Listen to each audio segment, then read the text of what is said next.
जेडो तुझो नाव वाजब ओडियाई मंगा रे थंभे रे थुणिए तू छपर तू छाव कुजाड़ो कां तोखे मालूम सबका। असां हज़रत शाह अब्दुल लतीफ़ मिटाई जे बेत जी समझाइण कंदासीं जेको 5वीं क्लास में ही बेत ॾिनो वियो आहे। त असांजो हज़रत शाह शाइर हज़रत शाह अब्दुल लतीफ़ मिटाई पंहिंजे सिंध जो तमामु हिकिड़ो बहितरीन शाइर आहे जेको सिर्फ़ु सिंधी न बल्कि पूरी दुनिया पूरे मुल्कनि में पूरी दुनिया में हज़रत शाह अब्दुल लतीफ़ मिटाई जहिड़ो अञा अॼु ताईं ॿियो को शाइर न थियो आहे। ऐं हिकिड़ी वॾी ख़ुशनसीबी ख़ुशकिस्मती आहे त हज़रत शाह अब्दुल लतीफ़ मिटाई असांजे सिंध जो शाइर आहे। कंहिंजो शाइर आहे? असांजे सिंध जो शाइर आहे। असां भागनि वारा आहियूं, असां ख़ुशनसीब सिंधी क़ौम आहियूं जेके अल्लाह पाक जे तरफ़ खां सम्झो त हिकिड़ो गिफ्ट हिकिड़ो इनाम तौरु ही शाइर मिलियो।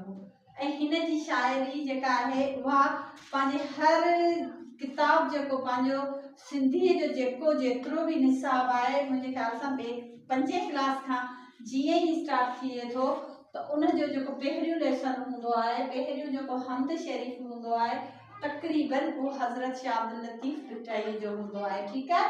त उन में इहो आहे त हीअ पंहिंजे 5वीं क्लास में बेत ॾिनो वियो आहे ऐं बेत उहो किताब पाण हीअ जेको पढ़ियो आहे हींअर 5वीं क्लास जो हिन जो 3 नंबर बेत आहे। कहिड़ो बेत आहे? 3 नंबर हिन जो जेको बेत आहे उहो हीअ आहे जेॾो तुंहिंजो नाव वाजिब ओॾियाई मंगा। हिन जी पाण सम्झाणी कंदासीं। छा कंदासीं? हिन जी सम्झाणी त अल्लाह पाक जो जेॾो वॾो नालो आहे ओॾी अल्लाह पाक जी पाण जे मथां ओतिरी रहमत आहे।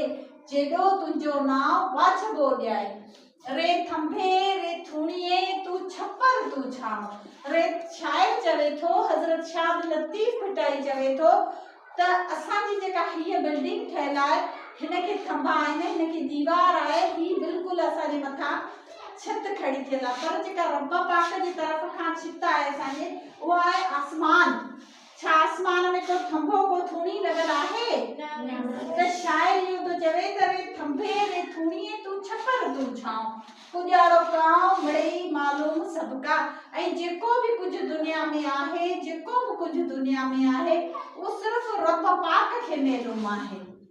रब पाक खे मालूम आहे ऐं असां इंसाननि खे अॻियां छा थींदो उन्हनि मां इंसाननि खे कुझु बि ख़बर कोन्हे। रब पाक खे मालूम आहे त ही हज़रत शाह अब्दुल लतीफ़ मिटाई जेको चवे थो उहो हिन पूरे बेत जी जेका सम्झाइणी आहे उहा हिते ई ख़तमु थिए थी।